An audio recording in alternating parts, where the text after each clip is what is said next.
Bakteri Pseudomonas fluorens merupakan bakteri yang dapat dimanfaatkan untuk tanaman pertanian kita, baik tanaman hortikultura maupun tanaman pangan. Bakteri Pseudomonas fluorens menghasilkan enzim protease dan kitinase, di mana kedua enzim ini dapat mengganggu atau menghambat pertumbuhan dari bakteri serta jamur patogen lainnya. Pseudomonas fluorens juga menghasilkan senyawa fitohormon seperti auksin, sitokinin, etilenin, gibberellin, dan asam absilat yang mampu merangsang pertumbuhan tanaman dan akhirnya berdampak pula pada peningkatan hasil dari tanaman tersebut. Selain senyawa fitohormon, kelompok fluorensis juga dapat mengeluarkan senyawa volatil ataupun senyawa metabolit yang dapat mematikan larva atau telur nematoda.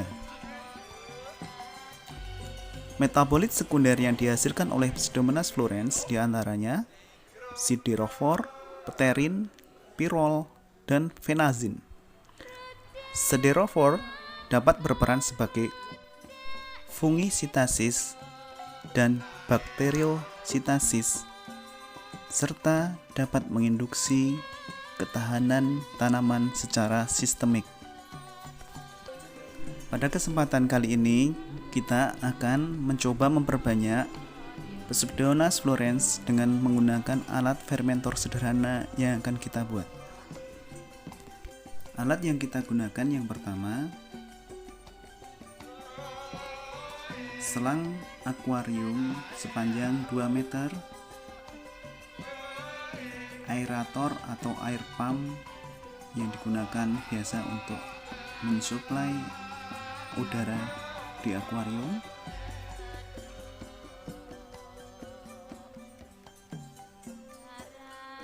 solder untuk melubangi, gunting, serta sambungan selang L dan T. Galon.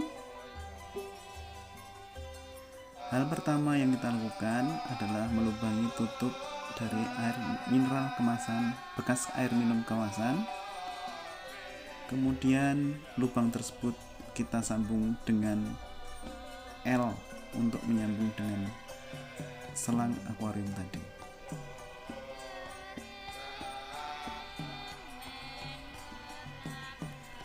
Untuk panjang selang menyesuaikan dengan panjang botol air minum kemasan, dibuat 2 ukuran, yang satu panjang, yang satu pendek.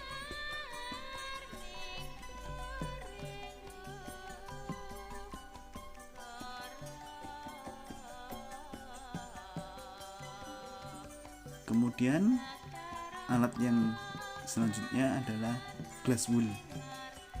Ini digunakan untuk menyaring udara yang akan dipompa melalui aerator yang sudah disiapkan tadi.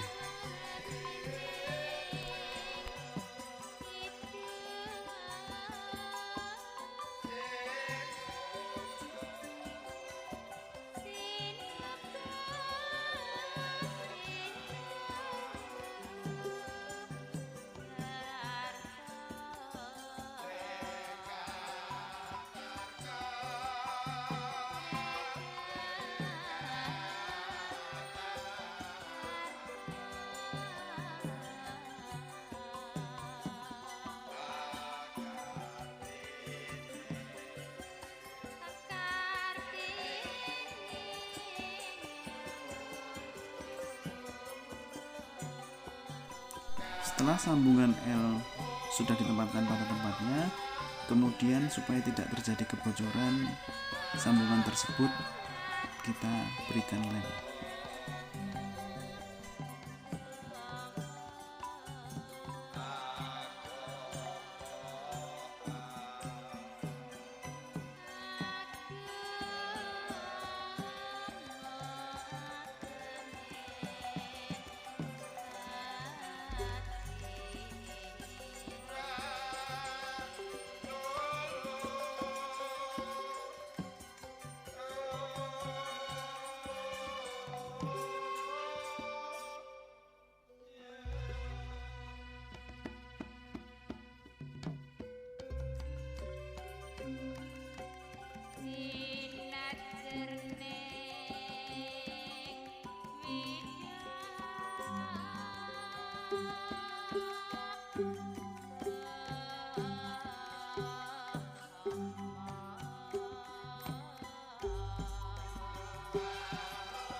Setelah lem dirasa cukup kuat, kemudian masing-masing alat kita rangkai dengan menyambungkannya dengan aerator.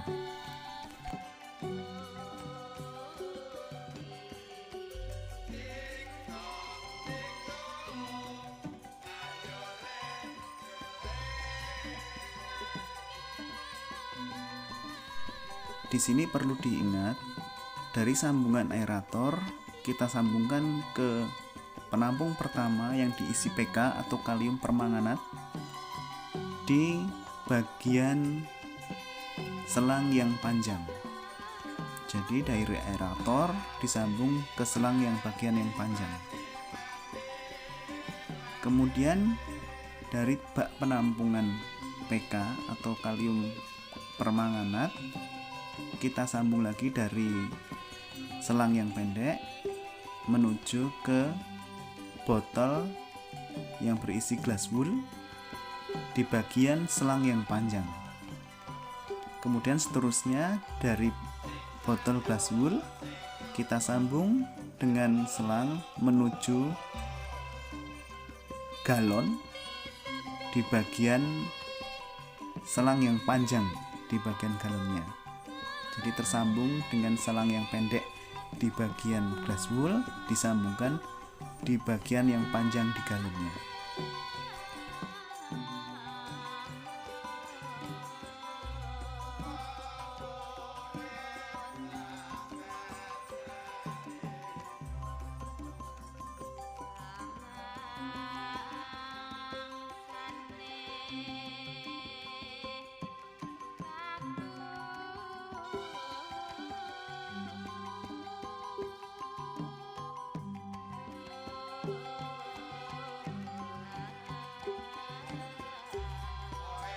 Rangkaian yang terakhir adalah bak kontrol, di mana bak kontrol ini nanti akan diisi air yang mengeluarkan udara dari bak galon. Jadi kita sambungkan dari bak galon dari selang yang pendek menuju ke bak kontrol di selang yang panjang. Jadi seperti ini rangkaiannya nanti. Langkah berikutnya kita siapkan botol yang berisi kalium permanganat atau PK, di mana PK ini berfungsi untuk menyaring udara dari luar yang dipompa oleh aerator dimasukkan ke dalam cairan yang berisi kalium permanganat ini, dengan asumsi nanti udara yang akan dipompa dari aerator ke dalam kalium permanganat sudah menjadi udara yang diasumsikan menjadi steril, yang sangat minim cemaran dari udara.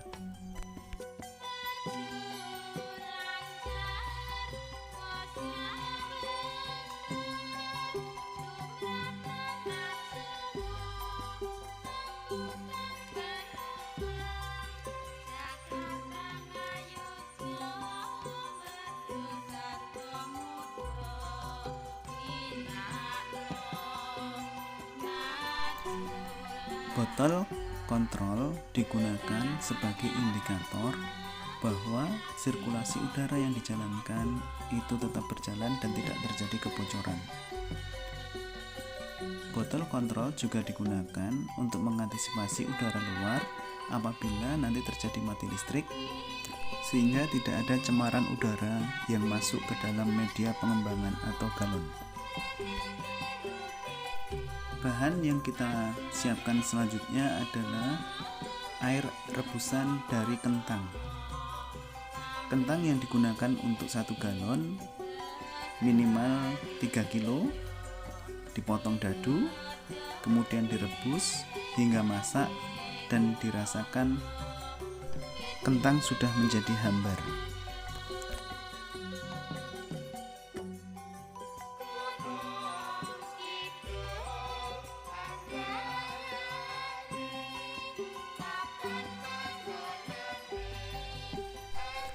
Bahan selanjutnya yang kita gunakan adalah 1/4 gula pasir yang kita encerkan dengan menggunakan air matang, dan kemudian kita larutkan dan dimasukkan ke dalam galon beserta dengan air rebusan kentang tadi, dimana di sini disebut menjadi EKG atau ekstrak kentang gula.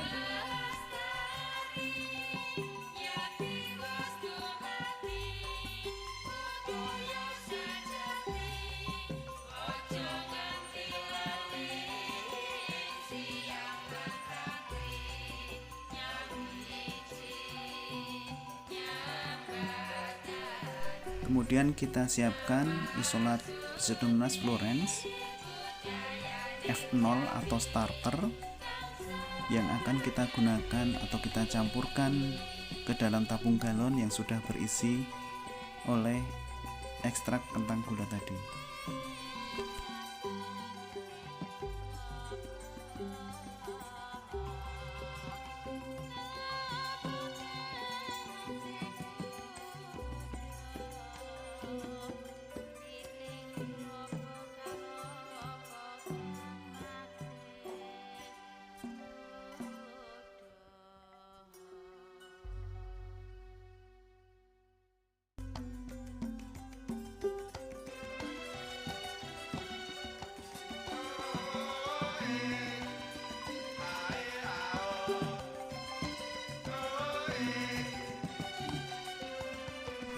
Setelah starter Pseudomonas fluorescens dimasukkan ke dalam larutan EKG, proses fermentasi bisa dimulai dan dilaksanakan minimal 1 minggu atau 7 hari, dan yang paling bagus adalah 14 hari.